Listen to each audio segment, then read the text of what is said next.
मित्रों नमस्कार।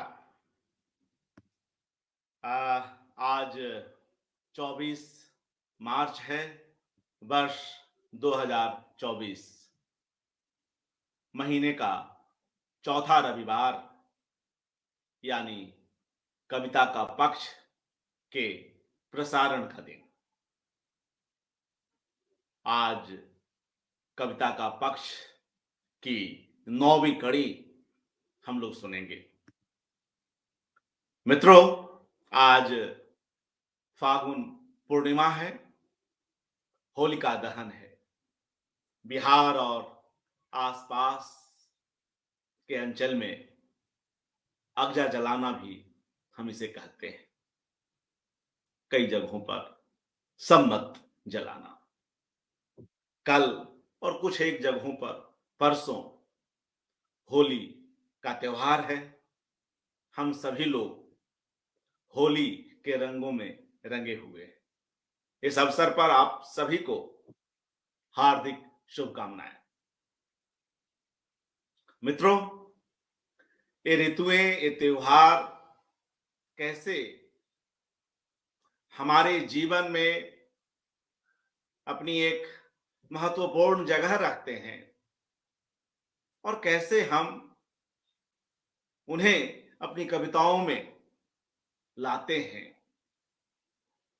प्रकृति में आते बदलाव और अलग अलग ऋतुएं किस तरह हमें जीवन के विविध रूपों से साक्षात्कार कराती हैं।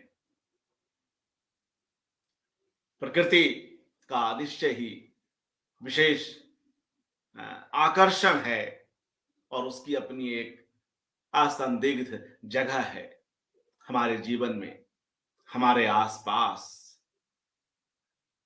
कवि कथाकार नरेश मेहता जी का मानना है, काव्यात्मकता दरअसल अपने स्व के गुरुत्वाकर्षण की उल्लंघनता है। मैं फिर से रिपीट करता हूं, बहुत ही इंपॉर्टेंट स्टेटमेंट नरेश मेहता जी की ओर से। काव्यात्मकता अपने स्व के गुरुत्वाकर्षण की उल्लंघनता है। हम आए दिन अपने ही मोह, स्वार्थ और धारणाओं से घिरे होते हैं। अगर कविता न हो तो हमारा यह आत्म केंद्रण हमें जाने किस रसातल तक लेकर चला जाए। तो कविता पहला काम यही करती है कि वह हमें उस अत्यंत भारी भरकम स्व के गुरुत्वाकर्षण के विपरीत ऊपर की ओर खींचती है, हमें उदात्त बनाती है। ऑन द सबलाइम एक महत्वपूर्ण काम लॉन्जाइनस की ओर से हम सभी जानते हैं। वे कैसे इस उदात्तता को महानता की प्रतिध्वनि के रूप में परिभाषित करते हैं और वे बतलाते हैं कि यह जो उदात्तता है, उत्कृष्टता की भावना पैदा करने और पाठकों के अनुभवों को बढ़ाने के लिए भाषा के प्रभावी उपयोग का परिणाम है।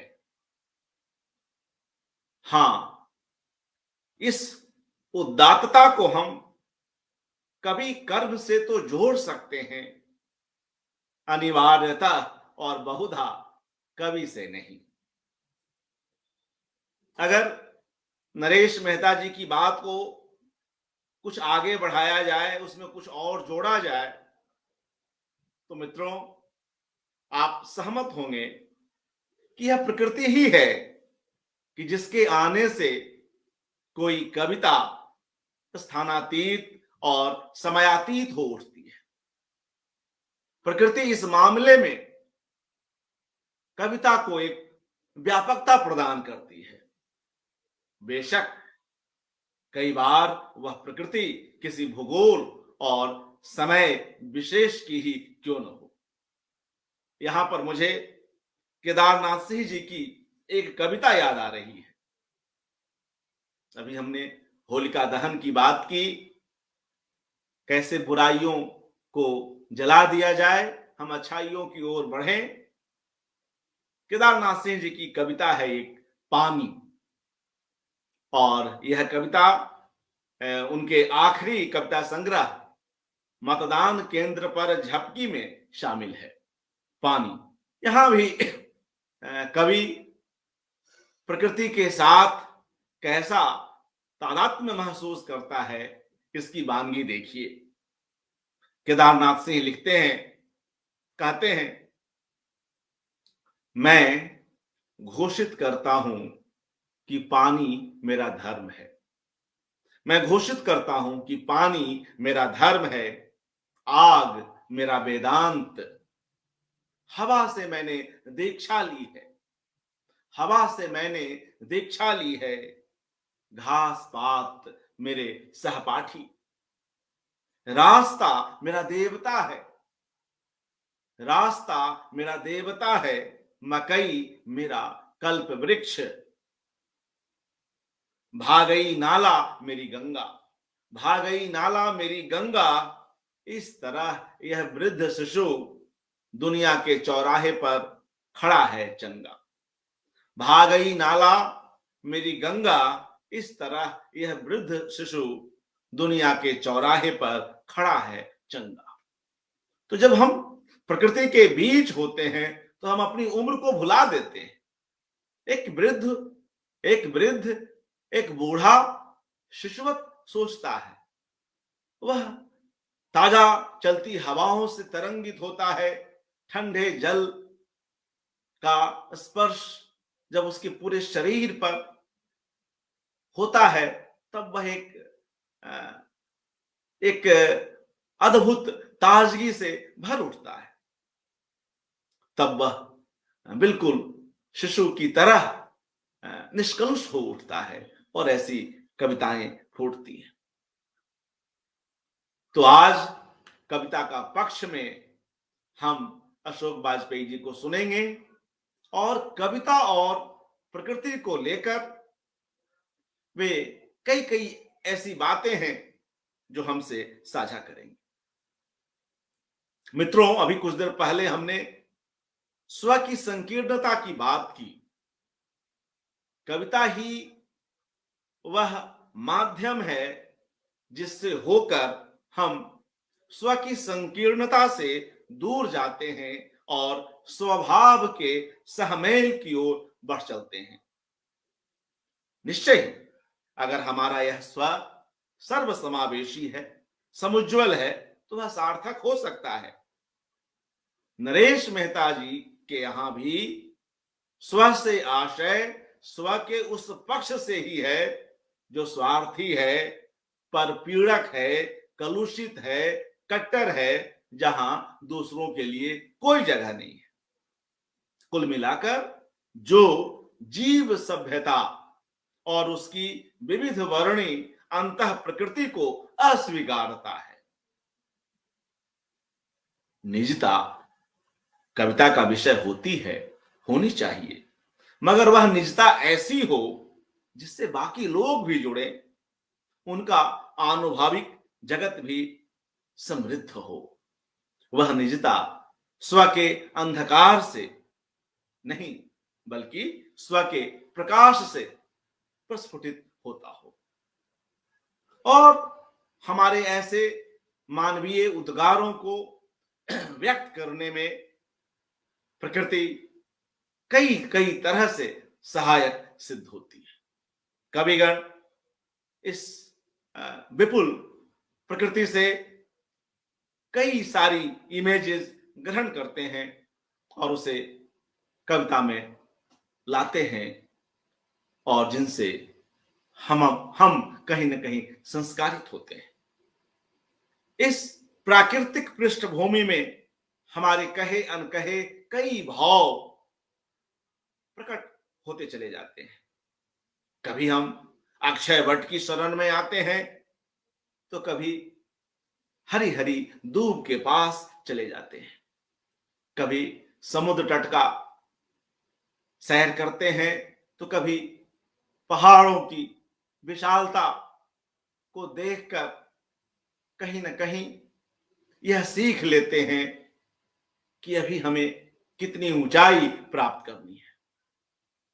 कभी पूर्णिमा का चांद, जो कि आज रात दृष्टिगोचर है, हमारे अवधान में आता है, तो कभी दूज का चांद। कभी हम जब अपने कमरे में बैठे हुए कुछ सोच रहे होते हैं, तो कमरे की खिड़की से आती कोयल की कूक जैसे उसमें सहज ही एक संगीत का तत्व समावेशित कर जाती है। तो कई बार शाम और रात्रि के धुंधलके में झिंगुरों की आवाज हमारे कान सुनते हैं, और यह सब दरअसल प्रकृति के साथ हमारे सहमेल के ही हिस्से हैं, चित्र हैं।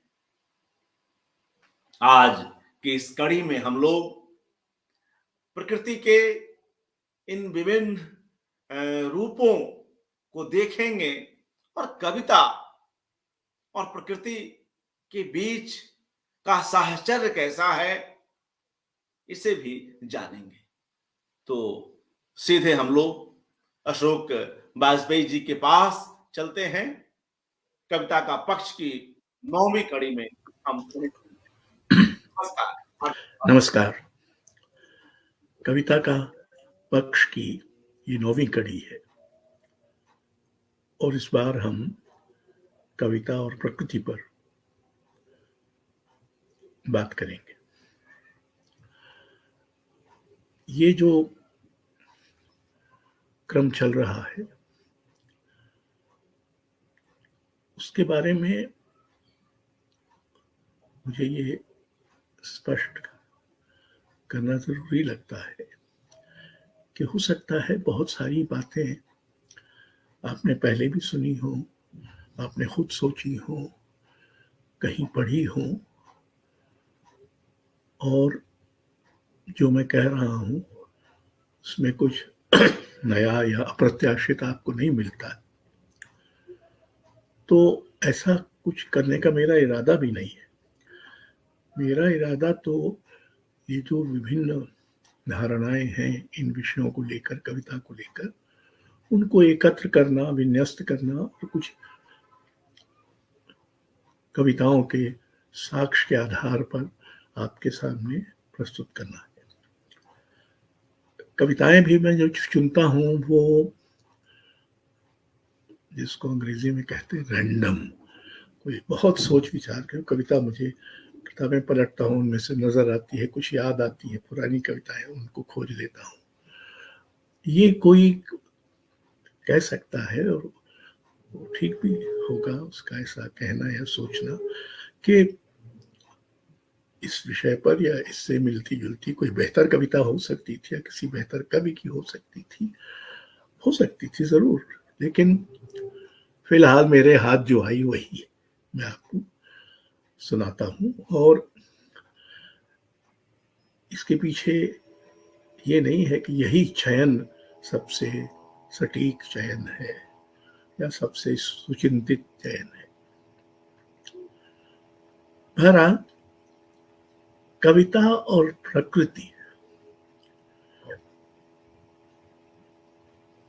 इनका संबंध तो बहुत ही पुरातन और चिरंतन है।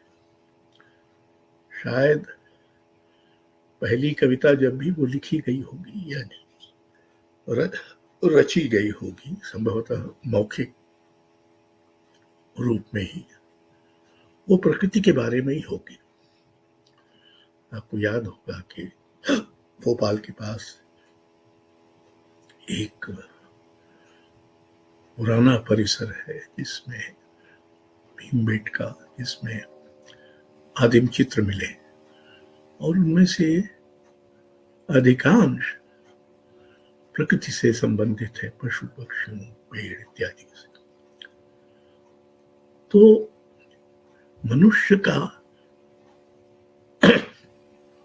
आदिकाल से प्रकृति से साहचर्य रहा है। हमारी अपनी परंपरा अगर हम वेद से ही गिने या माने तो वैदिक काव्य संपदा से भी ये देखा जा सकता है कि हम प्रकृति को लगभग एक स्थायी समय कविता में बरतते रहे। मतलब उदाहरण के लिए आप पृथ्वी सूक्त से ये अंश देखें जो हमारे मित्र मुकुंद लाठ ने हिंदी में अनुदित किया था। दिन और रात, अरुण और कृष्ण साथ साथ आते हैं पृथ्वी पर। वर्षा में ढकती उभरती यह दूर फैली पृथ्वी, घर घर हमारा प्रिय कल्याण करे।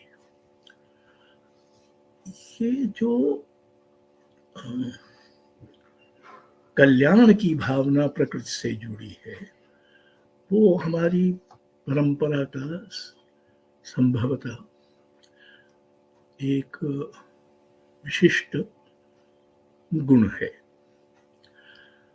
हमने बाद में आपको याद होगा कालिदास के यहाँ अभिज्ञान शाकुंतल में जब शकुंतला कण्व के आश्रम से विदा लेकर अपने पतिगृह यानी दुष्यंत की राजभवन में जा रही है या सोचती है कि वहां जा रही है, तब कण्व आश्रम में जो पेड़ हैं उनसे पीले पीले पत्ते गिरते हैं, जो कवि की दृष्टि में जैसे कि आश्रम अश्रुपात कर रहा है। तो ये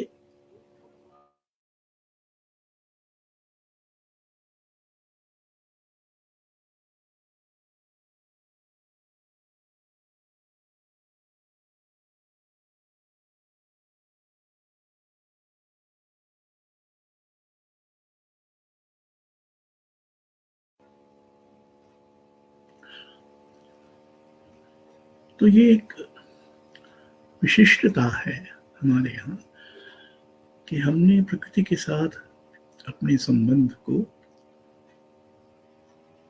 तीन पहलुओं में देखा है। एक है साहचर्य का पहलू, दूसरा है तादात्म्य का पहलू और तीसरा है प्रकृति के हमेशा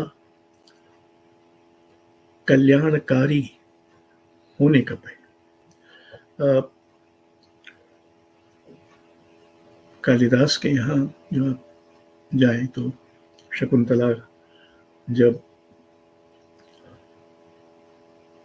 कण्व के आश्रम से अपने पति दुष्यंत के राजभवन में जा रही है तो पेड़ों से पीले पीले पत्ते गिरते और कवि उनका वर्णन करते हुए कहता है कि ऐसा लगता है जैसे आश्रम और उसका जो प्राकृतिक परिसर है वो अपनी बेटी की विदा पर आंसू बहा रहा है।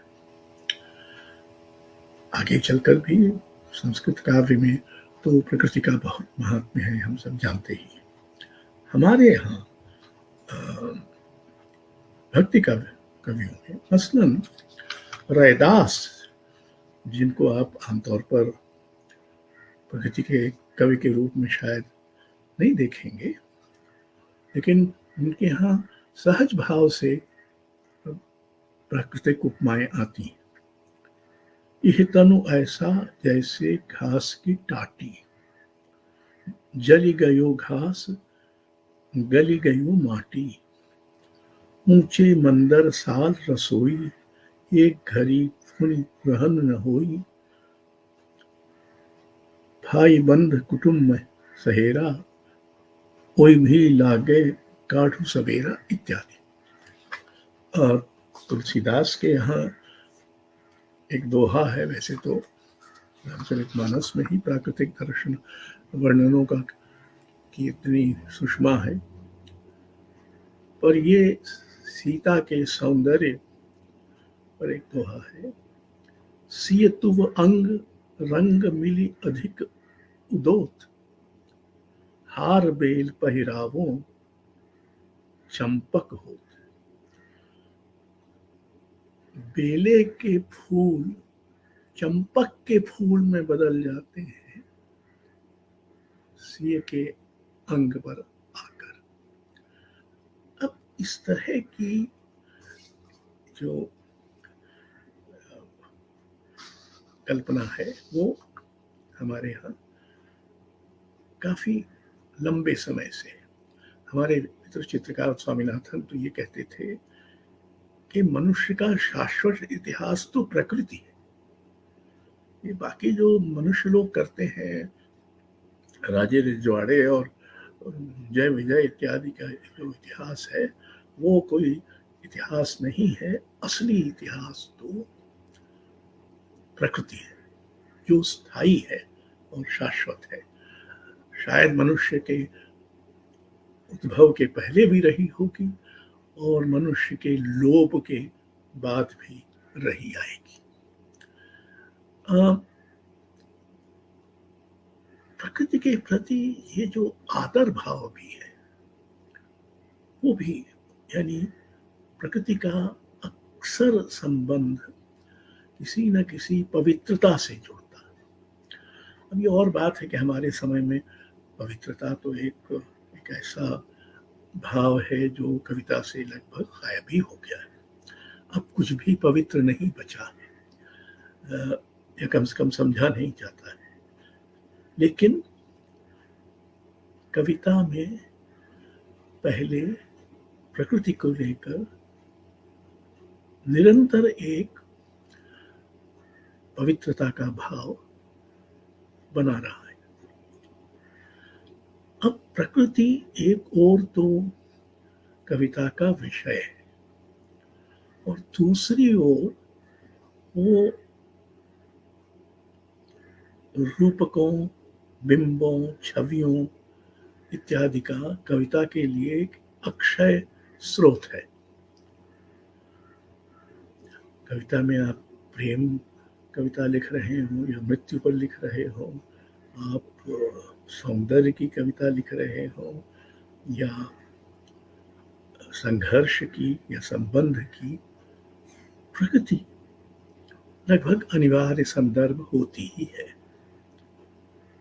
और ये भी कहा जा सकता है कि कविता अक्सर अपने सघनतम क्षणों में प्रकृति को पुकारती है।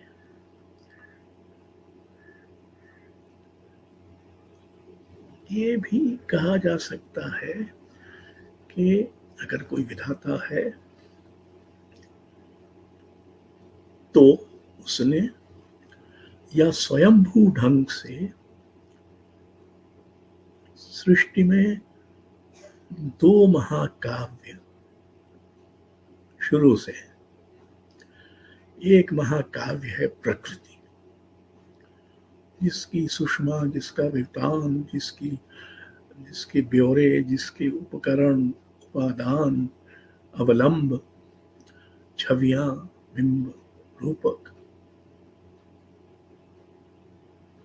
अदम्य रूप से और अपार रूप से फैले हुए। और दूसरा है मनुष्य का संसार, दूसरा महाकाव्य। और ये मनुष्य का संसार नामक जो महाकाव्य है, ये खुद जब महाकाव्य लिखता है तो उसमें बहुत बड़ी भूमिका इस पहले महाकाव्य की, यानी प्रकृति की होती है।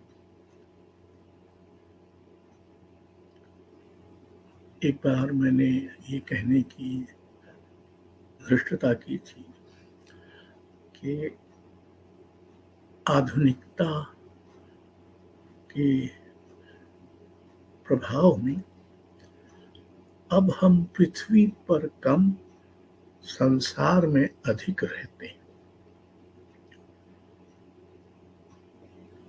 ये और बात है कि पृथ्वी को संसार में बदला ही भाषा ने।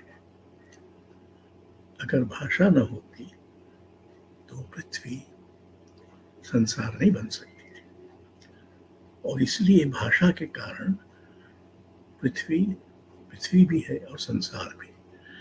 लेकिन एक दूसरे अर्थ में संसार और पृथ्वी के बीच एक अलगाव भी है, और ये अलगाव बढ़ता गया है कि हम पृथ्वी के प्रति अब उतने संवेदनशील नहीं रह गए हैं और संसार के प्रति अधिक सजग हो चुके हैं।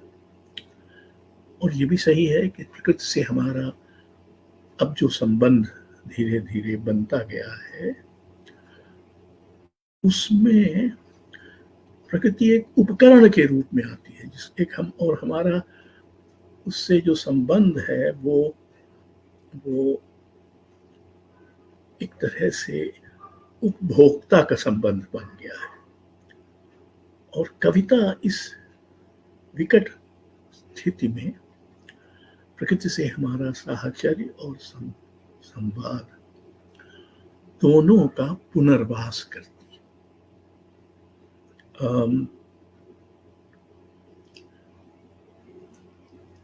मुझे याद आता है अज्ञे की एक प्रसिद्ध लंबी कविता है, जो हिंदी में कविता में जो क्लासिक गिने जाते हैं उनमें से एक है असाध्य वीणा। उसका एक अंश आप देखें जो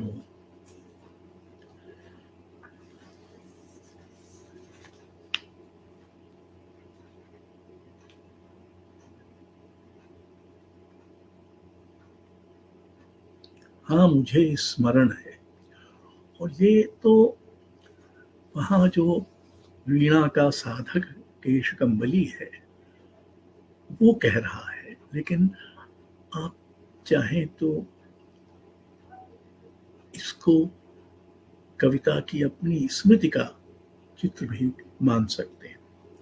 हाँ मुझे स्मरण है, बदली कौंध पत्तियों पर वर्षा बूंदों की पटपट, घनी रात में महुए का चुपचाप टपकना, चौके खग शावक की चुप, शिलाओं को दुलराते वन झरने के द्रुत लहरीले जल का कल निनाद, कोहरे में छन कर आती पर्वती गांव के उत्सव ढोलक की थाप, गडरियों की अनसुनी बांसुरी, कटघोड़े का ठेका, फुल सुनने की आतुर फुरकन, आंसू बूंद की ओस बूंद की ढरकन, इतनी कोमल के झरते झरते मानो हर सिंगार का फूल बन गई, भरे शरद के ताल लहरियों की सरसर ध्वनि, कूंजों का क्रेकार और कांद लंबी टिटिब की, पंथ युक्त सायक सी हंस बलाका, चीड़ वनों में गंध अंध उन्मद पतंग की जहां तहां टकराहट, जल प्रपात का द्रुत एक स्वर। अकेली इस कविता में प्रकृति की इतनी छवियां हैं, इतनी आवाजें, जहां तक मैं जानता हूं हिंदी कविता में पहले नहीं थी। तो कविता में जब प्रकृति बोलती है अपनी अनेक आवाजों से, तो एक तरह का बहुत ही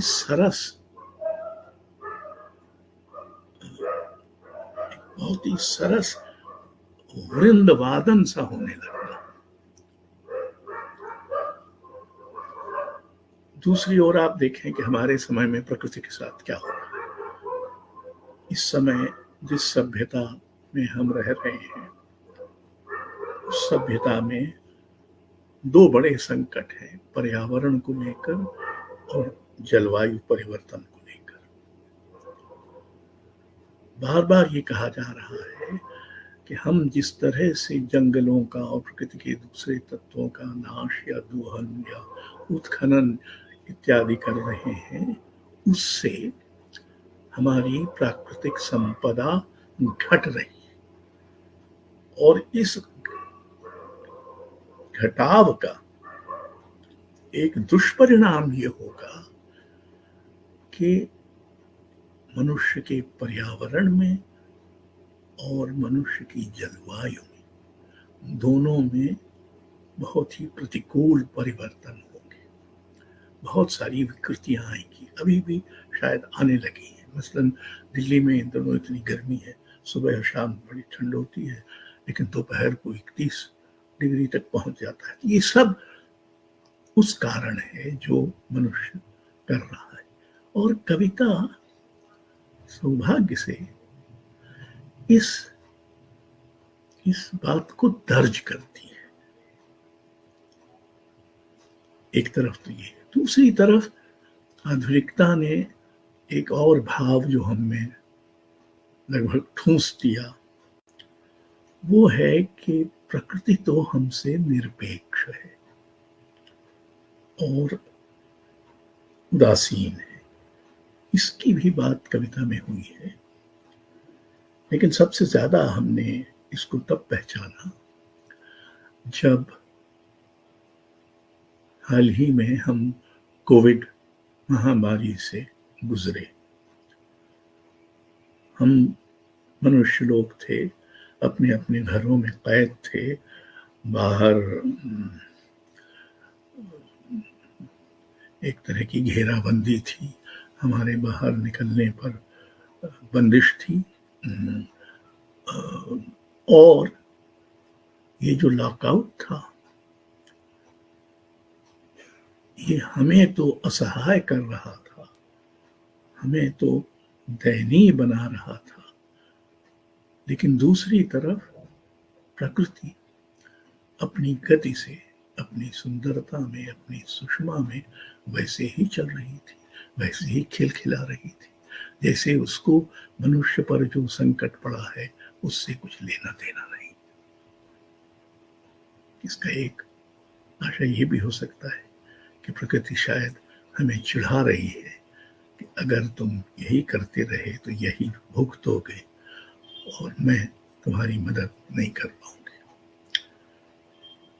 तो ऐसा लग रहा था जैसे मनुष्य तो अभिशप्त है और प्रकृति अप्रभावित है। तो ये जो दूरी है प्रकृति से हमारी, और उसमें जो तादात्म्य का एक तरह का क्षरण है, वो भी चिंताजनक है, न सिर्फ हमारी मानवीयता के लिए बल्कि कविता के लिए भी। आम तौर पर हम कम से कम हिंदी कविता में या कुल मिलाकर भारतीय कविता में भी प्रकृति की क्रूरता, हिंसा, आक्रामकता का अन्वेषण नहीं करते। पश्चिम में ऐसा हुआ, बड़े कवियों ने भी किया, लेकिन हमारे यहाँ ऐसा नहीं हुआ, क्योंकि जैसे माँ के विरुद्ध हम नहीं लिखते, एक तरह की ये काव्य रूढ़ है, वैसे ही हम प्रकृति के विरुद्ध भी नहीं लिखते। उसकी उदासीनता का उलाहना तो देते हैं, लेकिन उसकी क्रूरता या उसकी आक्रामकता या उसकी हिंसा का बहुत कम जिक्र कविता में मिलता है। अगर इन बातों को आप ध्यान में रखें और देखें कि हमने कविता के परिसर में जब प्रकृति को याद किया है या उसको जगह दी है या उसको प्रतिध्वनित होने दिया है, तो उसके कैसे कैसे नायाब नतीजे निकले। अयोध्या सिंह उपाध्याय हरिऔध, और हम लोगों के बचपन में हम लोगों को ये पंक्तियां लगभग जुबानी याद थी। गोधूलि बेला उनकी कविता है, जिसके आरंभिक पंक्तियां हैं। दिवस का अवसान समीप था, गगन था कुछ लोहित हो चला, तरु शिखा पर थी अब राजती कमलनी कुल वल्लभ की प्रभा। विपिन बीच विहंगम वृंद का कल निनाद विवर्धित था हुआ, ध्वनिमयी विविधा विवावली उड़ रही नभमंडल मध्य थी। तो ये तो एक तरह का बहुत ही संस्कृत और तत्सम मूलक अभिव्यक्ति का क्षण है। लेकिन उसी के आसपास मैथिली शरण गुप्त, जिनको भी प्रकृति से आमतौर पर नहीं, जो प्रकृति से तो हम जोड़ते हैं छायावादियों को, लेकिन मैथिली शरण जी की कविता है खंजन आए, निरख सखी ये खंजन आए, फेरे उन मेरे रंजन ने नयन इधर मन भाए, फैला उनके तन का आतप मन से सर सर साए, घूमे वे इस ओर वहां ये हंस यहां उड़ छाए, करके ध्यान आज इस जन का निश्चय वे मुस्काए, फूल उठे हैं कमल अधर से ये बंदूक सुहाए, स्वागत स्वागत शरद भाग्य से मैंने दर्शन पाए, नभने मोती वारे लो ये अश्रु अर्घ्य भर लाए। तो यहाँ तो खंजन आने पर प्रकृति की लगभग पूजा ही हो रही है। ये बात भी नहीं भूलना चाहिए कि हमारी परंपरा में प्रकृति आराधना का भी विषय रही। मेरा जब विवाह हुआ था तो रश्मि और मैं, मेरी माँ ने मुझे मोहल्ले के, और हमारा एक छोटा मोटा शहर था, विश्वविद्यालय था, वहाँ तो इतना गंवई शहर तो नहीं था, वो हालांकि कस्बा ही था, तो हमें भेजा, यानी नव दंपति को भेजा एक पीपल की पूजा करने और एक कुएं की पूजा करने। तो ये एक कृतज्ञता भाव था हमारे मन में, हमारी परिवेश में, कि जो जो मनुष्य को मदद करता है उसके प्रति कृतज्ञता ज्ञापन का कोई ना कोई अनुष्ठान हमारे पास था। जयशंकर प्रसाद, वैसे तो कामायनी भी एक स्तर पर बहुत बड़ा प्रकृति काव्य है, और वो शुरू ही होता है एक अद्भुत और लगभग कॉस्मिक बिंब से।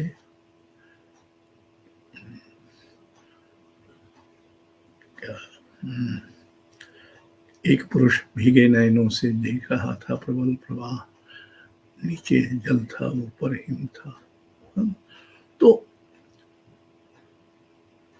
उसी प्रसाद ने एक अद्भुत गीत लिखा था, आप जानते होंगे, बीती विभावरी, पीती विभावरी जागरी, अंबर पन घट में डुबो रही, तारा घट उषा नागरी, खगकुल कुल सा बोल रहा, किसलय का अंचल डोल रहा, लो यह लतिका भी भर लाई, मधु मुकुल नवल रस गागरी। तो प्रकृति के रूपों का वर्णन करते हुए अक्सर, कम से कम छायावाद और उसके बाद तक, तत्सम की बहुत बहार थी। हालांकि प्रकृति तो बहुत तद्भव है, यानी हमारे आसपास है, वो सब कोई पुरानी चीज नहीं है, वो पहले भी थी, अब भी है और आगे भी रहेगी। तो उसको लेकर हमारे मन में कोई प्राचीनता का भाव नहीं है, लेकिन उसका बखान करते हुए अक्सर बहुत सारे कवियों ने तत्सम का ही उपयोग किया है। अब जैसे निराला की कविता वसंत आया, सखी वसंत आया, भरा हर्ष वन के मन नवोत्कर्ष छाया, किसलय वसना नववय लतिका, मिली मधुर प्रिय उर तरुपतिका, मधुप वृंद वंदी पिक स्वर नभ सरसाया, सखी वसंत आया। तो ये एक था कि ऋतुओं को लेकर, हमारे यहाँ तो कालिदास ने ऋतु संहार ही पूरा लिखा, ऋतुओं को लेकर बहुत सारा ऋतुओं का वर्णन हमारे रीति काव्य में है। तो ऋतुओं का भी एक बहुत बड़ा स्थान प्राकृतिक परिदृश्य में होता है, जो हमको सीधे प्रभावित भी करता है। दूसरी तरफ ऐसी अनेक घटनाएं हैं जो प्रकृति में घटती हैं और जिनको कविता एक तरह से दर्ज कर लेती है। पंत जी की प्रसिद्ध कविता है प्रथम रश्मि। प्रथम रश्मि का आना रंगिणी तुमने कैसे पहचाना, कहाँ कहाँ है बाल विहंगनी पाया तूने वह गाना, सोई थी तू स्वप्न नीड़ में पंखों के सुख में छिपकर, ऊँग रहे थे घूम द्वार पर प्रहरी से जुगनू नाना, शशि किरणों से उतर उतर कर भूपर काम रूप नभ चल, चूम नवल कवियों का मृदुमुख सिखा रहे थे मुस्काना इत्यादि। प्रथम किरण का आना रंगिणी तुमने कैसे पहचाना। महादेवी वर्मा, मैं नीर भरी दुख की बदली, और यहां जो रूपक है प्रकृति विरह का, अवसाद का, बिछुड़ने का रूपक भी बनती है। मैं नीर भरी दुख की बदली, स्पंदन में चिर स्पंद बसा, स्पंदन में चिर निस्पंद बसा, क्रंदन में आहत विश्व हंसा, नैनों में दीपक से जलते, पलकों में निर्झरणी मछली, मेरा पग पग संगीत भरा, श्वासों से स्वप्न पराग झरा, नभ के नवरंग बुनते दुकूल, छाया में मलय बयार पली। तो प्रकृति एक तरह से छायावादियों के लिए एक बहुत बड़ा स्रोत थी, विषयों का भी, बिंबों का भी, रूपकों का भी। पर मामला यही खत्म नहीं हुआ, यह मामला यहां तक आके रुक नहीं गया। शमशेर बहादुर सिंह की प्रसिद्ध कविता है उषा। प्रात नभ था बहुत नीला शंख जैसे, भोर का नभ राख से लीपा हुआ चौका अभी गीला पड़ा है, बहुत काली सिल जरा से लाल केसर से कि जैसे धुल गई हो। अब ये जो उषा का बिल्कुल भोर हो रही है, जो उषा काल कहते हैं, उसका जो चित्र है ये अद्भुत है। और उसमें जैसा कि शायद मैंने पहले भी कहा है कि एक तरह का घोर शास्त्रीय बिंब है नीला शंख जैसे, और दूसरी तरफ राख से लीपा हुआ चौका अभी गीला पड़ा है। तो एक बिल्कुल ही साधारण गृहस्थिन की किए द्वारा लीपे गए चौके को, और दोनों को कवि जोड़ पाता है। प्रकृति से ये भी संभव है कि आप एक बहुत बड़ी छलांग ले सकते हैं, आकाश गंगा तक जा सकते हैं, और अपने आसपास की दुनिया में कहीं कोई झरना या कोई पानी बहता देख सकते हैं और दोनों को जोड़ सकते हैं। कविता अक्सर ये कर पाती है। नागार्जुन की कविता है, उस जमाने में हम लोग अपने आरंभिक दिनों में इन कविताओं को बहुत चाव से पढ़ते समझते थे। बादल को घिरते देखा है, अमल धवल गिरी के शिखरों पर बादल को घिरते देखा है, छोटे छोटे मोती जैसे उसके शीतल तुहिन कणों को मान सरोवर के उन स्वर्णिम कमलों पर गिरते देखा है, बादल को घिरते देखा। ये एक क्षण है पकड़ने का, बादल घिर रहे हैं और बादलों को घिरते कवि देख रहा और उसको दर्ज कर रहा। केदारनाथ अग्रवाल,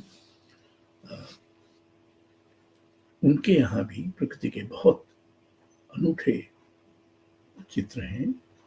ये एक कविता, धूप चमकती है चांदी की साड़ी पहने।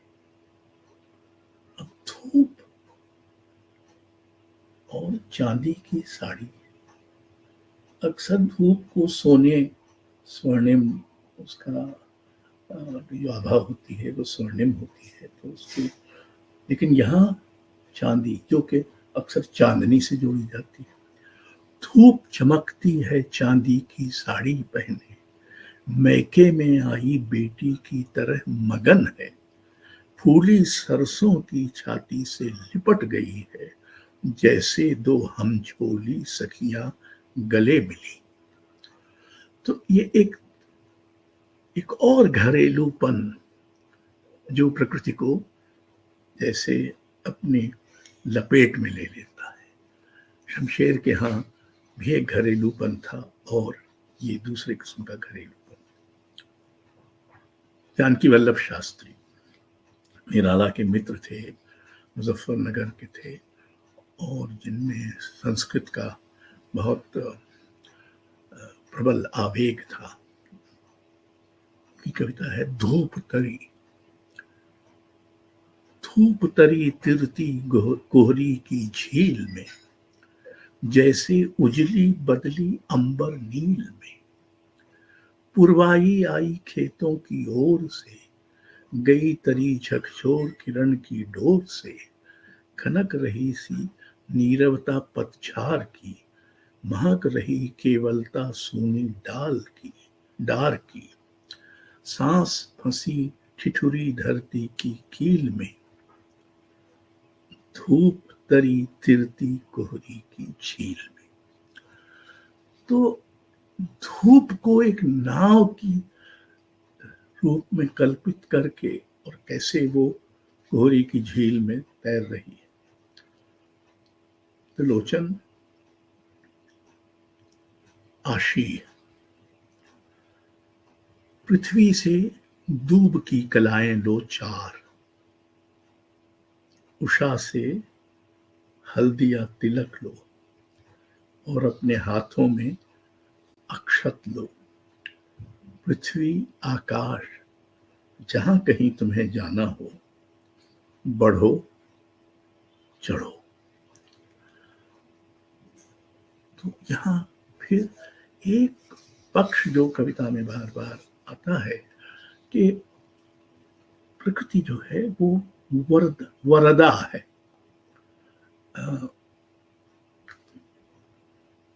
तो हमारे वंदे मातरम में तो कहा गया है माता को, यानी भारत माता को वरदा, लेकिन पृथ्वी भी वरदा है, वो वर देती है। चंद्रकुंवर बर्तवाल, अभी हम धूप हिमालय इसी में एक तरह से चक्कर काट रहे हैं। उनकी कविता है पहली किरण। वो पहाड़ के रहने वाले थे। मैं हिमालय पर गिरी पहली किरण हूं, मैं धरा को निरखती पहली किरण हूं, मैं हिमानी की प्रथम अनुराग रति रेखा सुनहली, सूर्य की मैं दूतिका पहुंची प्रिया के पास पहली, मैं मृदुल चंपक कली हूं, सूर्य ने जिसको गिराया, और वसुधा के कपोलों पर गिरी रवि प्रेम काया, पवन से बुझने न वाली ज्योति श्वासा, दीप की सुंदर शिखा में ज्योति आशा। तो आप देखें इन सारी कविताओं में आशा, ज्योति, उजाला, उत्साह, ये सब प्रकृति से जोड़कर है।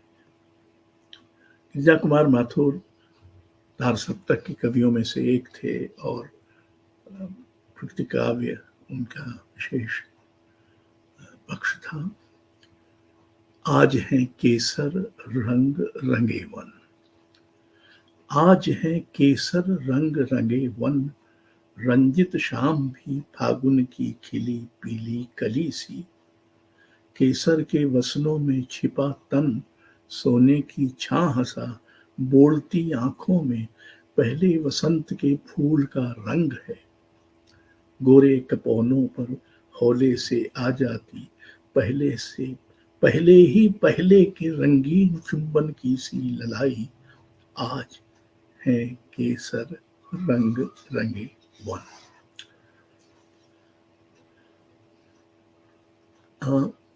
नेमिचंद्र जैन वो भी तार सप्तक के कवि थे। जिजीविषा, फोड़ कर दीवार उगा हुआ नन्हा पीपल का पौधा, अपनी चार कोमल हरी ललछोही झूमती पत्तियों की भाषा में कहता है, देखो ये मेरी जिजीविषा अदम्य, उठने की आकांक्षा देती हर भाषा को चुनौती। भले ही जन्मा हूं उपेक्षित अदना के बीच से, पर मैं नहीं हूं नगण्य, डाल दी है मैंने दरार इस पक्के भवन में। यहीं अब फैलेगी लाएगी ध्वंस चरम, परिवर्तन और फिर नया निर्माण। ये भी एक पड़ोस में है, हमारे घर में भी होता ही रहता है, कहीं पेड़ एकाएक पीपल का पेड़ उगने लगता है। पर हम प्रकृति के पास कविता में भी जिजीविषा के लिए जाते हैं, वो हमारी जिजीविषा को उद्दीप्त करती है। नरेश मेहता जमाने में उनकी वैदिक बिंबों को लेकर जो कविताएं थी उन्हीं में से एक है किरण धेनुएं। उदयाचल से किरण धेनुएं हाँक लहरा वह प्रभात का ग्वाला, पूंछ उठाए चली आ रही क्षितिज जंगलों से टोली, दिखा रहे पथ इस भूमा का सारस सुना सुना बोली। गिरता जाता फेन मुखों से नभ में बादल बन गिरता, किरण धेनुओं का समूह यह आया अंधकार चरता। अंधकार को चरते हुए किरण धेनुएं आ रही। मैं नहीं जानता कि कविता में कभी पहले अंधकार को चरा गया हो।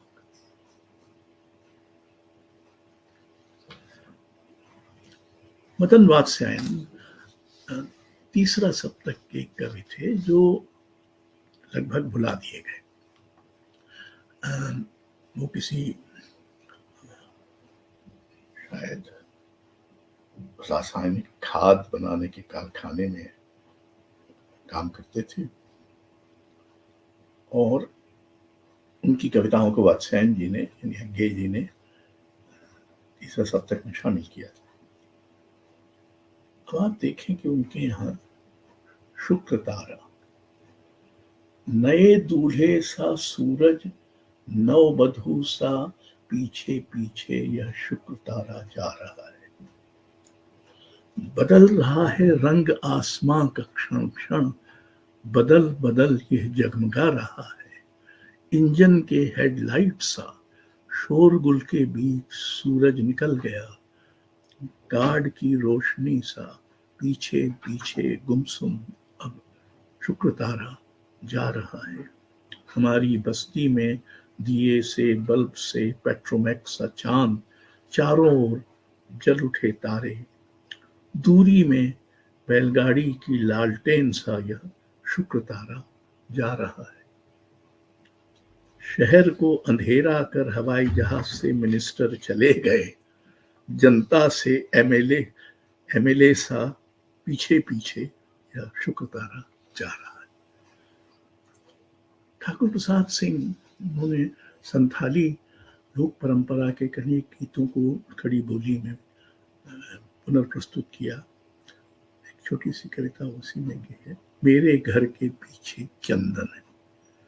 मेरे घर के पीछे चंदन है, लाल चंदन है, ऊपर टोले के, तुम ऊपर टोले के, मैं निचले गांव की, राहें बन जाती हैं रे कड़ियां पाँव की, समझो कितना मेरे प्राणों पर बंधन है, आ जाना वंदन है, लाल चंदन है। रणवीर भारती, हालांकि उनकी कीर्ति तो अंधा योग और कनुप्रिया के कारण है, लेकिन उन्होंने कुछ गीत लिखे थे जिनमें बहुत सारे प्राकृतिक रूपकों बिंबों का इस्तेमाल है। उसका एक अंश देखिए, फागुन की शाम। घाट के रास्ते उस बसवट से एक पीली सी चिड़िया, उसका कुछ अच्छा सा नाम है, मुझे पुकारे ताना मारे बाने भर आए आँखुड़ियाँ, उन्मन ये पाखुल ये फागुन की शाम है। घाट की सीढ़ी तोड़ फोड़ कर वन तुलसा उग आई, छुरमुट से छन जल पर पड़ती सूरज की परछाई, तोता पंखी किरणों में हिलती बांसों की टहनी, यहीं बैठ कहती थी तुमसे सब कहनी अनकहनी, आज खा गया बछड़ा माँ की रामायण की पोथी, अच्छा अब जाने दो मुझको घर में कितना काम है। रेशोदयाल सक्सेना। आए महंत वसंत, मखमल के झूल पड़े हाथी सा टीला, बैठे किंशुक छत्र लगा बांध पाग पीला, चवर सदृश डोल रहे सरसों के सर अनंत, आए महंत वसंत। कुमारेंद्र पारसनाथ सिंह कहता है, जंगल की पीठ पर खरगोश, एक छोटी सी नदी है जिसमें स्नान कर लेता हूँ और जल भी उसी का पीता हूँ जब प्यास लगती है, किंतु बदले में उसने कभी कुछ नहीं मांगा। उसी के एक किनारे एक छोटा सा गांव है, जंगल की पीठ पर छलांग लगाते जा रहे खरगोश की तरह, जहां पैदा हुआ बढ़ा और अब बच्चे मुझे दादा कहने लगे, उसका सूर्योदय देखने के लिए तरसता हूँ, कहीं और होता हूँ जब। केदारनाथ सिंह दोपहरिया।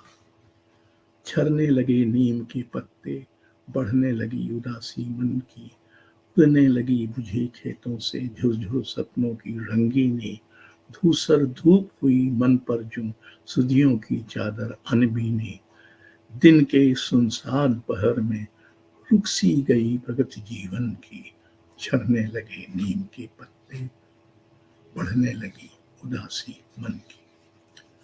सौमित्र मोहन। अब एक तरह का अति यथार्थ भी प्रकृति को लेकर सहज संभव है। कविता है बिन चाहे। घास के लंबे लंबे मैदानों में चंद्रमा भाप छोड़ रहा है, एक बिना खिड़की वाली दीवार से झांक रहा है कोई, एक सफेद तश्तरी में अंडा फट गया है, टहलते टहलते कदमों में, टखनों में, टांगों में, सुकड़े हुए ओठों से निकलती हुई सीटी में रंग लग गया है। मैं अपने आप को छोड़ दूंगा सीटियों से खाए जाने के लिए, बिना किसी मुहूर्त के, बिना किसी आयोजन के, कभी भी।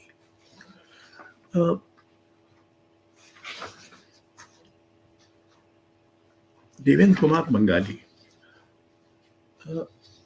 गोरखपुर के कवि थे। मुझे उनके पहले कविता संग्रह को छापने का सौभाग्य पहचान के अंतर्गत मिला था। ये कविता का छोटा सा अंश है। एक पेड़ चांदनी। एक पेड़ चांदनी लगाया है आंगने, फूले तो आ जाना एक फूल मांगने, ढिबरी की लौ जैसे लीक चली आ रही, बादल का रोना है बिजली शर्मा रही, मेरा घर छाया है तेरे सुहाग ने, तन कातिक मन अगहन बार बार हो रहा, मुझ में तेरा कुआर जैसे कुछ बो रहा, रहने दो ये हिसाब कर ले बाद में। शलभ श्री राम सिंह बहुत दिनों तक भोपाल के पास विदिशा में रहे थे। आषाढ़ की दूसरी सुबह। याद होगा कि आषाढ़ का पहला दिन तो आषाढ़ की दूसरी सुबह।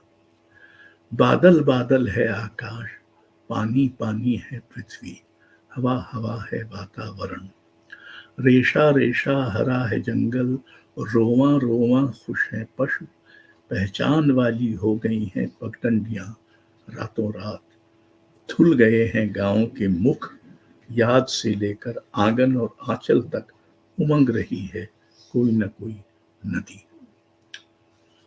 और हमारे प्रयाग जी तो कलाविद हैं, कला प्रेमी हैं, तो उनके यहाँ कुछ रंग का खेल ना हो ऐसा तो होना नहीं चाहिए।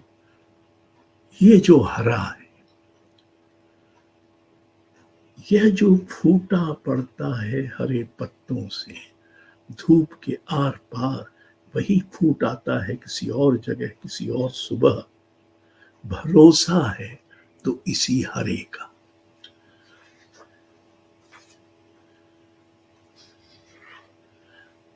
लीलाधर जगूड़ी घर के डर में, जंगल में जंगल से, जानवरों में जानवरन, जानवरपन से, आदमियों से, दोनों से डरा मैं।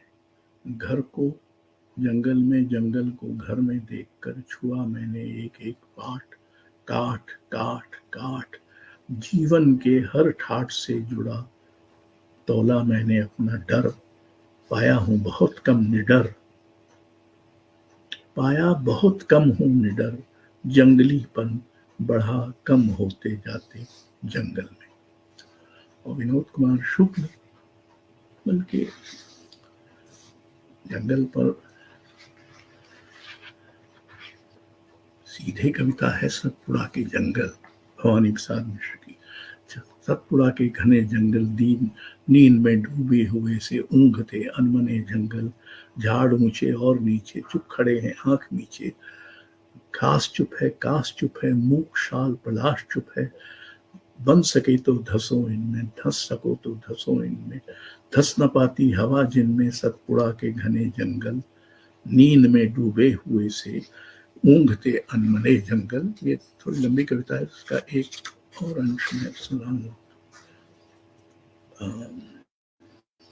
जागते अंगड़ाइयों में, खो खड्डों खाइयों में, घास पागल, कास पागल, शाल और पलाश पागल, लता पागल, वात पागल, डाल पागल, वात पागल, मत्त मुर्गे और तीतर, इन वनों के खूब भीतर, क्षितिज तक फैला हुआ सा, मृत्यु तक मैला हुआ सा, शुद्ध काली जहर वाला, मथित उद्धित जहर, जहर वाला।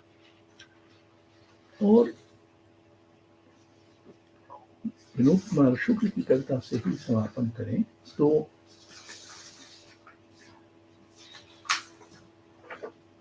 जंगल के दिन भर के सन्नाटे में, जंगल के दिन भर के सन्नाटे में महुआ टपकने की आवाज आती है, और शाम को हर टप के साथ एक तारा अधिक दिखने लगता है, जैसे आकाश में तारा टपका है फिर आकाश भर जाता है, जैसे जंगल भर जाता हो।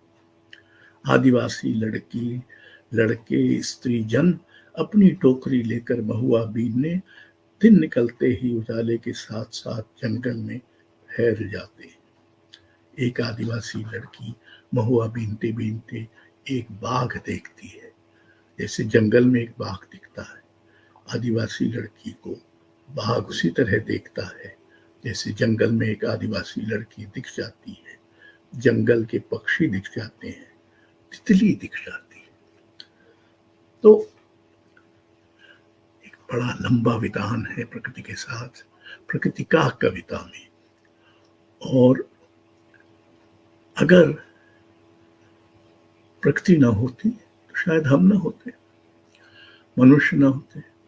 और मनुष्य को प्रकृति के साथ रहने का जो सौभाग्य मिला है, जो साहचर्य और सामीप्य मिला है, जो सानिध्य मिला है, अगर वो न मिला होता तो शायद मनुष्य की कविता इतनी समृद्ध, सघन और उत्कट न होती जितनी प्रकृति के साथ संवाद करते वो होती रही।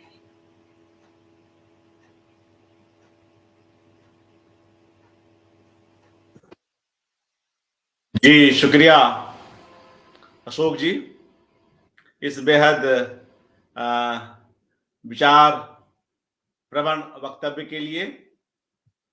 और किस तरह से मित्रों, होली की इस पूर्व संध्या पर हमने प्रकृति के इतने इतने रंग देखे, बड़ा ही अच्छा लगा। और हर बार जिस तरह से अशोक वाजपेयी जी कविता को अलग अलग विषयों से जोड़कर हमारे सामने प्रस्तुत कर रहे हैं और एक बड़ा वितान वे रच रहे हैं, स्वयं ही हम सब इसको समझ रहे हैं। आज कविता और प्रकृति को लेकर अलग अलग विषय वस्तुओं की कविताएं हमने सुनी, जिनमें नए पुराने कई कवि यहाँ पर उपस्थित हुए। एक बड़ा कोलाज सा बनता जा रहा है हर बार इन कड़ियों में। मित्रों, प्रकृति पर कई और लोगों ने अलग अलग ढंग से लिखी हैं और अशोक जी ने उसे शुरू में ही स्पष्ट ही किया कि ये चयन जो है एक कहिए कि बस हो जाते हैं उनकी ओर से।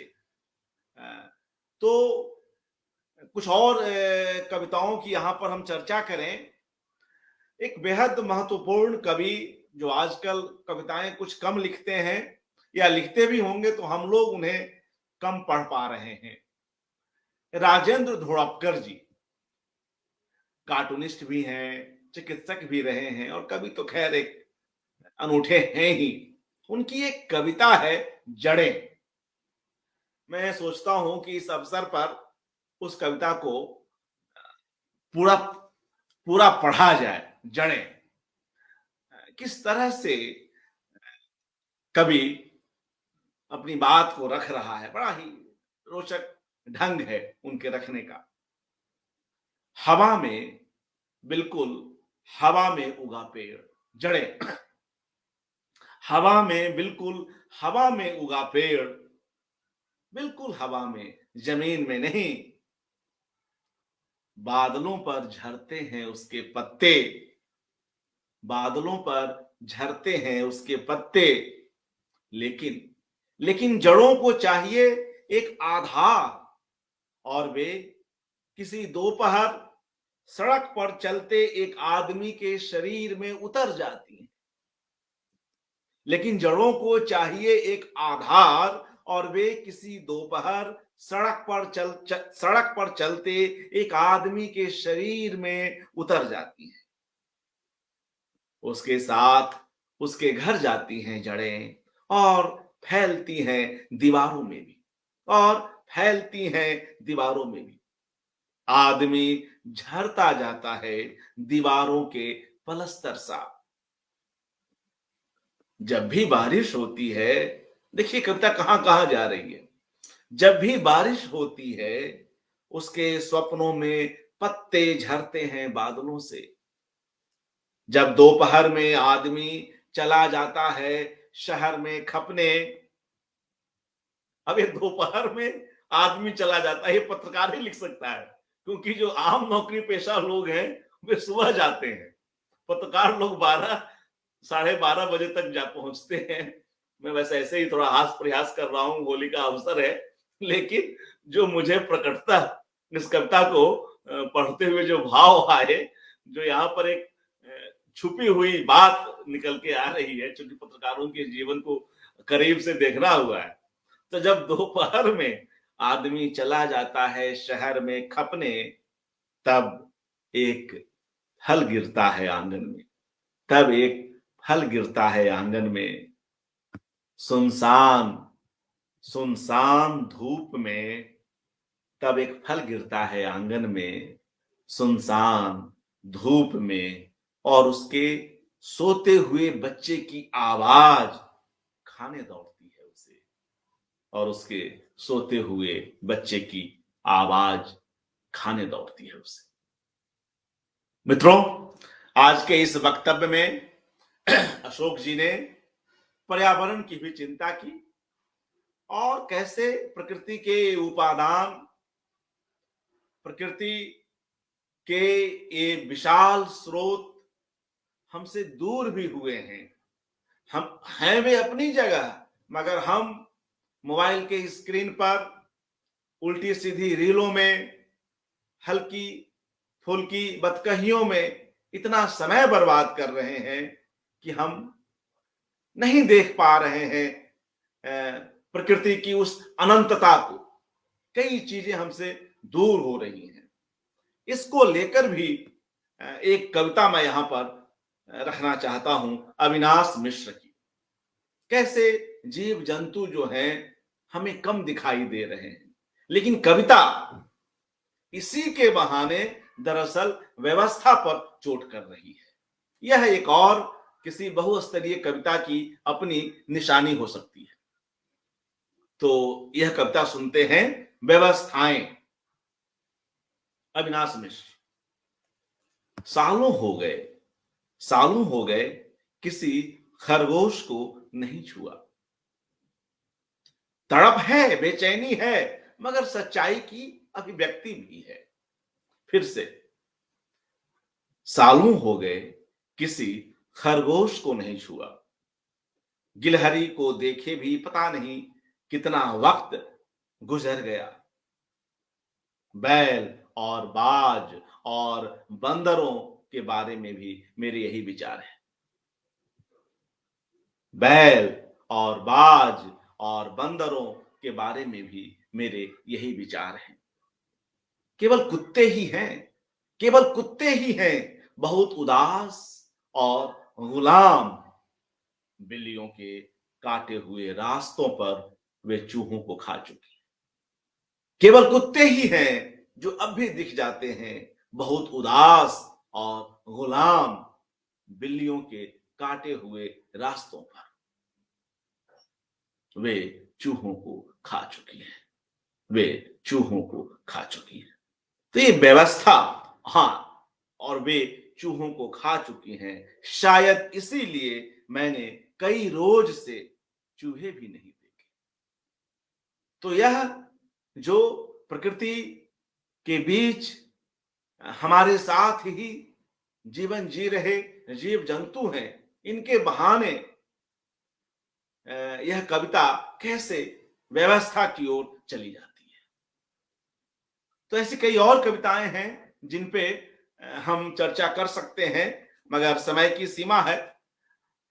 और मित्रों, एक चीज मैं और कहना चाहता हूं कि आज हम होली की इस पूर्व संध्या पर आज अपने स्तंभकार आदरणीय अशोक वाजपेयी जी की भी एक दो कविताओं को सुनेंगे, क्योंकि उनके यहां भी प्रकृति को लेकर बहुत सारी कविताएं हैं। जब वे अपने मित्र और कवि कमलेश को याद करते हैं, उनके लिए शोक गीत लिखते हैं, तो वहां भी प्रकृति अपने आप आ जाती है। जब वे अपनी मां को याद करते हैं, वहां प्रकृति अपने आप आ जाती है। और जिन प्रेम कविताओं के लिए वे ख्यात हैं, कुछ कुख्यात भी हैं, वहां भी प्रेम है। तो मैं दो कविताएं इस अवसर पर उनसे अनुमति लेते हुए यहां पर रखता हूं, एक छोटी एक बड़ी। पहले छोटी कविता, बसंत पर उन्होंने निराला की कविता भी सुनाई। तो एक कविता आप देख सकते हैं, अशोक वाजपेयी रचनावली, संपादन अमिताभ राय, और इसके पहले ही खंड में एक कविता है बसंत गीत। छोटी सी कविता है, कुल 6 पंक्तियों की कविता है। इसको सुनाता हूं। यहां प्रकृति कैसे आती है, क्योंकि आज का दिन भी कुछ ऐसा ही है। तो मुझे लगता है कि यह कविता कहीं ना कहीं इस पूरे वक्तव्य में अपनी ओर से उन्हीं स्तंभकार की बातों को आगे बढ़ाती है। सुनिएगा, बसंत गीत। यहां से गया था वह, यहां से गया था वह घास के कपड़े पहनकर। यहां से गया था वह घास के कपड़े पहनकर। और उसकी आंखों में एक पूरा आकाश था। यहां से गया था वह घास के कपड़े पहनकर, और उसकी आंखों में एक पूरा आकाश था।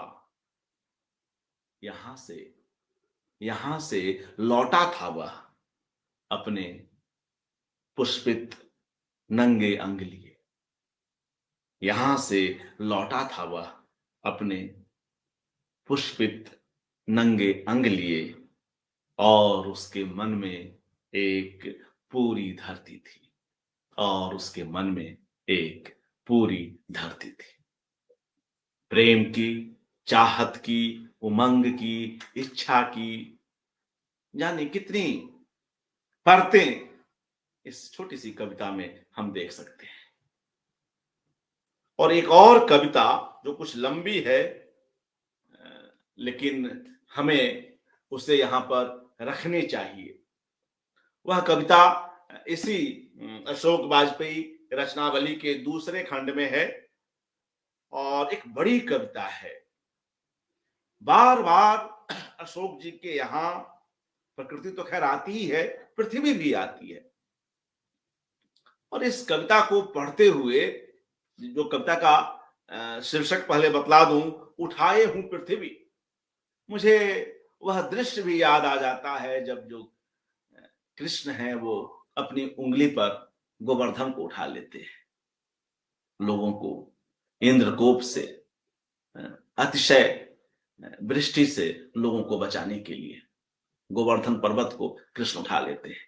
यहां कवि जो है अपने आवेग में, अपनी निर्दोषता में, अपने स्वप्न में पृथ्वी को उठाए हुए है, और क्या क्या चीजें कह रहा है। यह एक बहुत ही बड़ी कविता है।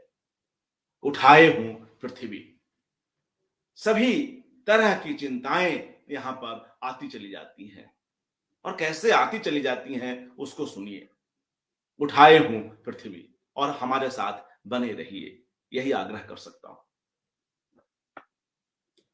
सुनाता हूं। उठाए हूं पृथ्वी, अपने हाथों में उठाए हूं पृथ्वी, अपने हाथों में उठाए हूं पृथ्वी, उसका धीमे धीमे फैलता विलाप, उसकी दूर तक गूंजती हंसी। प्रकृति यही है। प्रकृति हमारे लिए वरदान है, अभिशाप भी है। प्रकृति सुनामी भी लाती है, प्रकृति हमें जल भी देती है, जान भी लेती है, जीवन भी देती है। प्रकृति जी, अपने हाथों में उठाए हूं पृथ्वी, उसका धीमे धीमे फैलता विलाप, उसकी दूर तक गूंजती हंसी, हरे भरे में अटकी हुई उसके आंसुओं की बूंदें।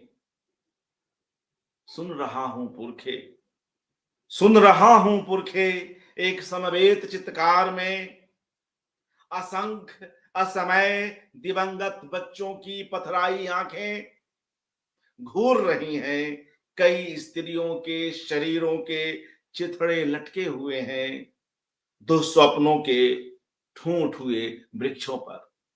अपने हाथों में उठाए हूं पृथ्वी, पृथ्वी जो गेंद बनकर खिलखिला सकती है किसी बाल खेल में, पृथ्वी जो हरा तोता होकर उतर सकती है अधपके फलों को, पृथ्वी जो एक झरना बनकर बह सकती है किसी अदृश्य उपत्यका में। प्रकृति के कल्याणकारी तत्व को भी अशोक वाजपेयी जी ने शुरू में ही स्थापित किया, और अपने मित्र कवि दार्शनिक मुकुंद लाठ की जो कविता है, की जो कविता पुस्तक है पृथ्वी सुख, उसकी कविताओं से ही आज के इस वक्तव्य की शुरुआत की थी। और यह क्या संयोग है कि मुकुंद लाठ के मित्र, हम सबके प्रिय लेखक अशोक वाजपेयी जी की कविता उठाए हूं पृथ्वी से आज की इस कड़ी का समापन भी होने जा रहा है। तो ये पृथ्वी के बहाने कभी कहां कहां पहुंच रहा है, इसको सुनिए, मैं आगे सुनाता हूं। पृथ्वी जो गेंद बनकर खिलखिला सकती है किसी बाल खेल में, पृथ्वी जो हरा तोता होकर उतर सकती है अधपके फलों को, पृथ्वी जो एक झरना बनकर बह सकती है किसी अदृश्य उपत्यका में, पृथ्वी जो शब्द बनकर बस सकती है किसी छोटी सी प्रेम कविता में, पृथ्वी जो ललित लय बनकर कांप सकती है पत्तियों में, पृथ्वी जो एक वीर बहूटी बनकर बंद हो सकती है किसी बच्चे की नन्ही डिबिया में, अपने हाथों में उठाए हूं पृथ्वी, अपने हाथों में उठाए हूं पृथ्वी। मैं उसे आकाश की अपार नीलिमा के नीचे उठाए हूं। मैं उसे धूप और चांदनी और अंधेरे में रंग बदलते देख रहा हूं। मैं उसे ऋतुओं से दीप्त होते पा रहा हूं। मैं उसे आकाश की अपार नीलिमा के नीचे उठाए हूं। मैं उसे धूप और चांदनी और अंधेरे में रंग बदलते देख रहा हूं। मैं उसे ऋतुओं से दीप्त होते पा रहा हूं। और इसी कविता का दूसरा खंड, उसकी ओर हम बढ़ते हैं। मैं उसे किसी देहाती बूढ़े के कंधे पर, मैं उसे किसी देहाती बूढ़े के कंधे पर गमछे की तरह हल्का महसूस कर रहा हूं। अपने हाथों में उठाए हूं पृथ्वी। पृथ्वी जिसका अतीत खून, धूल और विस्मृत विजयों में बिखरा पड़ा है। पृथ्वी जिसका अतीत खून, धूल और विस्मृत विजयों में बिखरा पड़ा है। ये जो विजय गाथाएं हैं, एक न एक दिन विस्मृत हो जाती हैं। जो विजय के दर्प से दिनों दिन गुलाब होते जा रहे हैं, जिनके गाल टमाटर की तरह लाल होते जा रहे हैं, वे सुने, वे समझे कुछ शब्दों में कैसे कभी एक बड़ा सच कहा जाता है। पृथ्वी जिसका अतीत खून, धूल और विस्मृत विजयों में बिखरा पड़ा है। पृथ्वी जिसका भविष्य टिमटिमा रहा है एक काले सूर्य सा। पृथ्वी जिसका वर्तमान गोदाम में पड़ी सब्जियों सा गडमड है। पृथ्वी जिसका वर्तमान गोदाम में पड़ी सब्जियों सा गडमड है। अपने हाथों में उठाए हूं उसी पृथ्वी को। पृथ्वी जो गा रही है भूले बिसरे प्रेम गीत। पृथ्वी जो चित्कार कर रही है हर पल हो रही हत्याओं और बलात्कारों पर। पृथ्वी जो हंस रही है सत्ता के नित नए छलावों पर। पृथ्वी जो दौड़ रही है मरहम पट्टियां लेकर घायलों के पास। अपने हाथों में उठाए हूं पृथ्वी। शुक्र है कि घायलों के पास कुछ लोग मरहम पट्टी लेकर जा रहे हैं। कभी सारी बातें करता है, हर चीज देख रहा है। कविता हर चीज को देख रही है, सच को ज्यादा घूरती हुई देख रही है और सच में जो कुछ कोमलतम पक्ष है उसको दुलारती हुई भी देखती चली जा रही है। आगे पढ़ता हूं। पृथ्वी चुप है, वह हिसाब नहीं मांग रही है। पृथ्वी चुप है, उसकी आंखों में आंसू ठहरे हुए हैं। पृथ्वी चुप है, वह कोई नई इबारत नहीं लिख पा रही है। पृथ्वी चुप है, न कोड़े उठा रही है, न क्षमादान या अभय में अपना हाथ। अपने हाथों में उठाए हूं पृथ्वी। पृथ्वी भौचक देख रही है हिंस्र पशुओं से अधिक क्रूर होना अपनों और परायों का। पृथ्वी सदमे में है, उसके पर्वत और नदियां वृक्षहीन, जलहीन, जंतुहीन सूख रहे हैं। पृथ्वी सदमे में है, उसके पर्वत और नदियां वृक्षहीन, जलहीन, जंतुहीन सूख रहे हैं। पृथ्वी सहमी हुई है, पृथ्वी सहमी हुई है, हर कुछ को नष्ट करने की असमाप्य होड़ से पृथ्वी सहमी हुई है।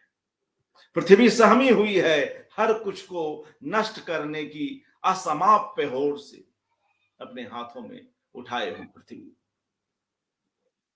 पृथ्वी खड़ी है अपने पड़ोस के धाए धाए करते सुनसान में। पृथ्वी बांच रही है अपनी बूढ़ी आंखों से घृणा की ढेर बड़ी डाक। पृथ्वी चकित है ब्रह्मांड के शून्य की कालिमा से अपने हाथों में उठाए हूं उसी पृथ्वी को। पृथ्वी अपनी जमीन और खनिज बचाने के लिए, पृथ्वी अपनी जमीन और खनिज बचाने के लिए बुलडोजरों के सामने एक दुस्साहसी बच्चे की तरह खड़ी है। पृथ्वी देख रही है हताश, बाढ़ में डूबते बहते घर, मोहल्ले, लोग और मवेशी। पृथ्वी रफू कर रही है फट गए लवादे, रैन बसेरों में सो रहे बेघर बारों के अपने हाथों में उठाए हूं पृथ्वी। पृथ्वी लिखवा रही है किसी नटखट गणेश से अपने समय का महाभारत। और सचमुच कवि गणेश ही होता है जो अपने समय को, अपने समय की अच्छाइयों बुराइयों को लिख रहा होता है। हर युग के अपने महाभारत होते हैं, हर युग के अपने गणेश भी। फिर से पढ़ता हूं। पृथ्वी लिखवा रही है किसी नटखट गणेश से अपने समय का महाभारत। पृथ्वी दर्ज कर रही है खिलते फूलों और अकारण बहते खून को कविताओं में। पृथ्वी गा रही है अकेले शून्य में। पृथ्वी गा रही है अकेले शून्य में एक सिसकता हिचकता वृंदगान। पृथ्वी बुला रही है धूलिसात हुए देवताओं को। पृथ्वी बुला रही है धूलिसात हुए देवताओं को अपने हाथों में उठाए हूं पृथ्वी। पृथ्वी टांग रही है रोज के कपड़ों की तरह सूर्योदय और सूर्यास्त, उषाएं और अमावस्याएं। पृथ्वी बुहार रही है समुद्र के हहराते हुए पानियों को। पृथ्वी टोकरी में बिनकर रख रही है बसंत के बौर और पतझड़ की पीली सूखी पत्तियां। पृथ्वी टोकरी में बीन कर रख रही है बसंत के बौर और पतझड़ की पीली सूखी पत्तियां अपने हाथों में उठाए हूं पृथ्वी। पृथ्वी को सुनाई दे रही है चीख और पुकारों में दबोची जा रही अंतःकरणों की आवाजें। पृथ्वी तक आ रहे हैं अनहद स्वर सहमते हुए। पृथ्वी लिख रही है एक सगुण पुस्तक में निर्गुण के धूसर हो रहे आख्यान। पृथ्वी लिख रही है एक सगुण पुस्तक में निर्गुण के धूसर हो रहे आख्यान अपने हाथों में उठाए हूं पृथ्वी।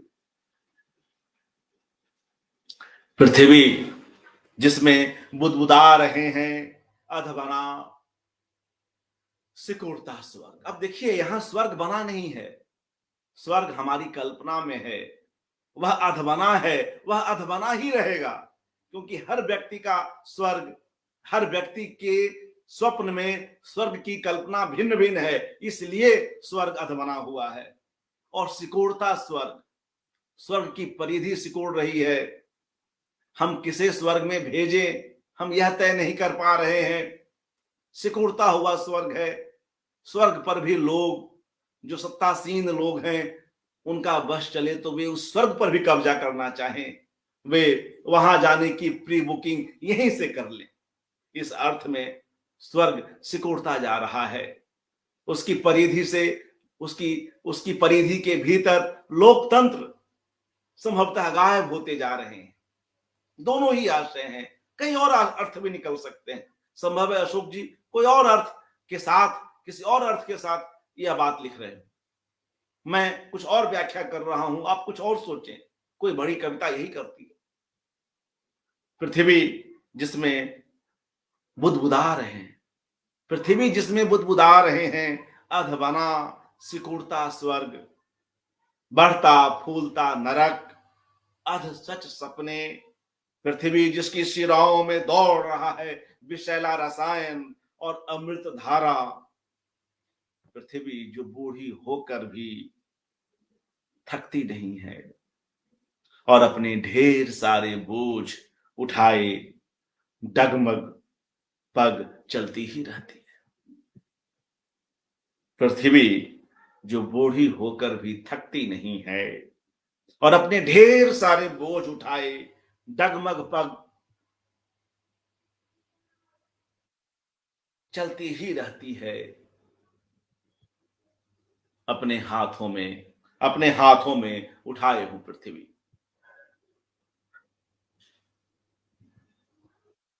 पृथ्वी पृथ्वी जिसमें चिथड़े चिथड़े होकर उड़ रहे हैं प्राचीन शब्द, लुप्त हो रही हैं कई लिपियां, ध्वंस के कगार पर हिलगी हुई हैं कई मातृभाषाएं और बोलियां। पृथ्वी जिसके घूरों में पड़े हैं अनेक पद और वंदनाएं, अपने हाथों में उठाए हूं उसी पृथ्वी को, अपने हाथों में उठाए हूं उसी पृथ्वी को। पृथ्वी जिसमें हारे थके पिछड़े गए लोग, जिसमें हारे थके पिछड़ गए लोग अपने खून पसीने से लिख रहे हैं एक महाख्यान। तो कभी हाशिए पर जो रह रहे लोग हैं, जो श्रमरत लोग हैं, जो संघर्षरत लोग हैं, उनके खून पसीनों से जो महाख्यान लिखे जा रहे हैं, जो नई दुनिया बन रही है, जो बन रही है कि नहीं और बन रही है तो कितनी मालूम नहीं, मगर जो कविता में जिसकी बनने की आकांक्षा है वो देखिए, वह भाव यहां देखिए। इसलिए मैंने शुरू में ही यह बात कही थी कि पृथ्वी के बहाने क्या सभ्यता, क्या विचार, क्या धर्म, क्या हमारी जीवन शैली, क्या पर्यावरण, क्या जीव जंतु, क्या पर्व त्योहार, हर जगह हर शय में जैसे यह कविता प्रवेश करती चली जाती है। कहां कहां यह कविता जा रही है और साथ साथ हमें भी ले जा रही है। फिर से पृथ्वी जिसमें हारे थके पिछड़ गए लोग अपने खून पसीने से लिख रहे हैं एक महाख्यान। पृथ्वी जिसमें अत्याचारी और हत्यारे मिटा नहीं पा रहे हैं अपनी खूनी कथाएं और कीर्तियां। पृथ्वी जिसमें सुबह सुबह स्कूल जाते बच्चों के बगल से निकल गई है गोलियों की बौछार। अपने हाथों में उठाए हूं पृथ्वी। पृथ्वी जिसमें उलझे हुए हैं असंख्य स्मृतियों के मकड़ जाल, तिरोहित हो गए इंद्रधनु और अनसुनी जाति प्रतिध्वनियां। पृथ्वी जिसमें बहुत सारी यात्राएं, तीर्थाटन, आखेट और नौका विहार ठिठके हुए हैं। अपने हाथों में उठाए हूं पृथ्वी। पृथ्वी पृथ्वी जो झिल रही है, जो उंगलियों के बीच फिसल रही है, जो थामे नहीं थम रही है। जलप्रपात की तरह पृथ्वी जो एक साड़ी की तरह तार तार हो रही है। पृथ्वी जो एक साड़ी की तरह तार तार हो रही है, जो बारिश में सूखने पड़े गीले कपड़ों की तरह गंधा रही है, जो चट्टान पर किसी अनाम कीड़े की तरह रेंग रही है। अपने हाथों में उठाए हूं पृथ्वी। और फिर क्या होता है, कविता का अंत किस तरह से होता है, वे पंक्तियां देखिए। कुछ नहीं उठाए हूं, शब्द ही मेरे हाथ हैं, उन्हीं बुढ़ाते हाथों में सिर्फ थोड़े से शब्द उठाए हूं। कुछ नहीं उठाए हूं, शब्द ही मेरे हाथ हैं, उन्हीं बुढ़ाते हाथों में सिर्फ थोड़े से शब्द उठाए हूं। और इस असमंजस में फंसा कभी हूं, और इस असमंजस में फंसा कभी हूं कि कविता ही मेरी पृथ्वी है। शब्द खोज रहे हैं पृथ्वी, शब्द पुकार रहे हैं पृथ्वी को। और इस असमंजस में फंसा कभी हूं कि कविता ही मेरी पृथ्वी है। शब्द खोज रहे हैं पृथ्वी, शब्द पुकार रहे हैं पृथ्वी को। तो मित्रों, मुझे नहीं लगता है कि इस कविता के पढ़े जाने के बाद कुछ और कहने की जरूरत है। निरंतर शब्दों के बीच रहते आए एक शब्दकार को हम लगातार सुन रहे हैं। इन श्रृंखलाओं में, इन कड़ियों में कविता का पक्ष के बहाने अशोक वाजपेयी जी लगातार कविता की परिव्याप्ति में कहीं ना कहीं हमें भी शरीक करते चले जा रहे हैं। तो आज के लिए इतना ही, काफी समय हो गया है। और आप सभी लोगों को शुभकामनाएं। जिन मित्रों ने कविता का पक्ष नाम से जो हमारा फेसबुक पेज है उसको लाइक नहीं किया है, उसको फॉलो नहीं किया है, तो वे कृपया लाइक फॉलो कर लें। और जिन मित्रों ने कविता का पक्ष नाम से जो हमारा यूट्यूब चैनल है उसको सब्सक्राइब नहीं किया है, तो कृपया उसको सब्सक्राइब कर लें, जुड़ें और पुरानी कड़ियों को भी देखें। अपनी प्रतिक्रियाएं हमें दें, लिख कर दें, वीडियो के रूप में दें। हम उन्हें आगे की कड़ियों में शामिल करेंगे। एक बार आप सभी लोगों को होली पर अनंत शुभकामनाएं। सपरिवार नमस्कार।